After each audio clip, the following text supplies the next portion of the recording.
उजाडले प्रजासत्ताक दिनाचे पाठ, उजाडले प्रजासत्ताक दिना पाठ.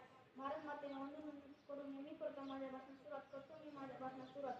आज 26 जानेवारी प्रजासत्ताक दिन. आज आपण हा दिवस अख्ख्या उत्सवात आनंदात साजरा करीत आहोत. मित्रांनो, स्वातंत्र्याचा सूर्योदय जरी 15 ऑगस्ट 1947 रोजी झाला असला तरी याचा आकार देणारा दिवस म्हणजे 26 जानेवारी 1950. होय, डॉक्टर बाबासाहेब आंबेडकरांच्या मृत्यू स्वरूपात आलेली राज्यघटना 26 जानेवारी 1950 रोजी लागू झाली आणि आपला भारत देश लोकशाही प्रजासत्ताक देश बनला. मित्रांनो, आपण इथे सर्वजण प्रसन्न मनाने हसतमुखाने बसलेलो आहोत. आजचा हा सुवर्णमय दिनाचे भाग्य हॅलो आपणास लाभत आहे.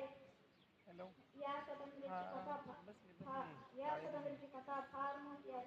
ज्याने कितने महल हुए तो तब हमने आजादी पाई, जाने कितने महल हुए तो तब हमने आजादी पाई. गणतंत्र दिन की लालिमा सब पर छाई, गणतंत्र के दिन की लालिमा सब पर छाई. वीरांचे बलिदान, महापुरुषांचे महान कार्य यातूनच स्वातंत्र्य स्वप्न साकार झाले. शेवटी जाता जाता एवढेच बोलेल की उत्सव तीन रंगांचा आभाळी असेल, उत्सव तीन रंगांचा आभाळी असेल. नतमस्तक मी त्या सर्व ज्यांनी भारत देश घडवला, नतमस्तक मी त्या सर्व ज्यांनी भारत देश घडवला. जय हिंद, जय भारत.